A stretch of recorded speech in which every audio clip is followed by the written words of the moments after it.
చూపెడితే వ్యవస్థ పాడే ఏంటి ఇంకోటి ఏంటి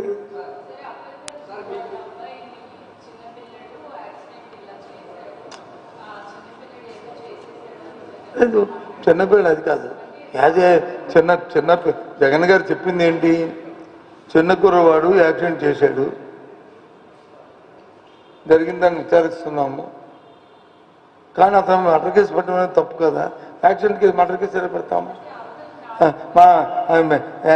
ఎనీ కేసు భారతదేశ యాక్ట్లో యాక్సిడెంట్ చేస్తే మర్డర్ కేసు ఉందా చెప్పమ్మా ఇదేమైనా చిన్నపిల్లలు ఏంటి ఏదో ఫ్యాక్షనిస్ట్ లాగా వచ్చి పెట్టి ఆ కుర్రను చంపేద్దాం తెలుస్తూ కాదు కదా పో అందుకే విచారిస్తామని చెప్తాం కదా అందుకే విచారిస్తాం బాధపడతాం మేము కూడా కానీ చిన్న కుర్రవాడు వాడి మీద మర్డర్ కేసు పెట్టడం అన్యాయం కదా అని చెప్తాం కదా మేమేమైనా సమర్థిస్తున్నామా అదేమో నీకు తెలిసాడు నాకు తెలియదు ఆ విషయం అది నాకు తెలియని విషయం అదేంటి ఏంటి చెప్పండి ఆ తెలియని విషయం తెలియదని చెప్పమంటే నువ్వు తెలిసినట్టుగా మాట్లాడమంటే ఎలా మాట్లాడతాను అవును తెలిసిన విషయం తెలిసినట్టు మాట్లాడతాను ఏది ఏది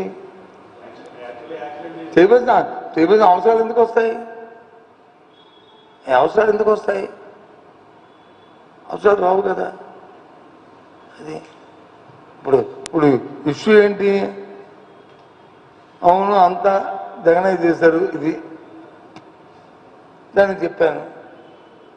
రెండోది ఏంటి అంతా ఈయన బెదిరించాడు పోలీసుని నేనే బెదిరించాను పోలీసులు అంటే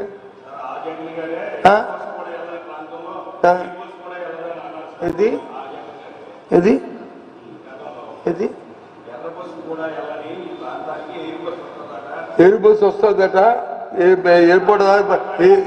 అథారిటీ ఆఫ్ ఇండియా శాంక్షన్ చేసింది దానికి కావాల్సిన మౌలిక సదుపాయాలను నేను వచ్చిన తర్వాత చేస్తాను నేను వచ్చిన తర్వాత 5,000 ఎకరాలు అక్కర్లేదు ఎంత అవసరం అంతే చేస్తానని చెప్పాడు పక్కనే ఉన్నా ఆ మాట్లాడినప్పుడు భోగాపురం మీటింగ్లో పక్కనే తెప్పించి చూడండి మీరు అంతవరకే కట్ చేస్తారుగా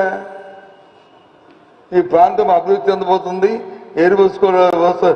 అయింది కాబట్టి మీరు దీనికి 2,000 ఎకరాలు చాలు నేను వస్తే అదే చేస్తానని చెప్పేసి ఆయన చెప్పాడు నేను పక్కన ఉన్నాను మీరు నచ్చినట్టుగా కట్టు పేస్ట్ చేసుకుంటే మేమేం చేస్తాం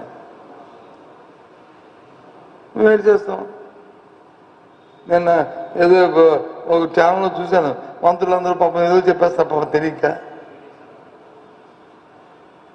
ఆశ్వాసం తీసుకో చేయొచ్చు ఇప్పుడున్న ప్రభుత్వం మేము చేసాము ఇగో మేము వచ్చిన తర్వాత ఈ 2 సంవత్సరాల్లోనూ అక్కడ ఏమైనా పెర్మిషన్ అయిపోతే తెప్పించాము ఆ ప్రభుత్వం చేయలేకపోయింది లేదు అక్కడికి ఏదైనా గట్గా ఇచ్చిన రోడ్డు మేము ఒకటి చేస్తూ మధ్య ఆగిపోతే చేసాం ఇచ్చిన రోడ్డే అయిపోయింది ప్రభుత్వం ఇచ్చిన నీరే అయిపోయింది నీరు దారి గురించి చెప్తాను రేపు అప్పుడు మాట్లాడుతున్నారు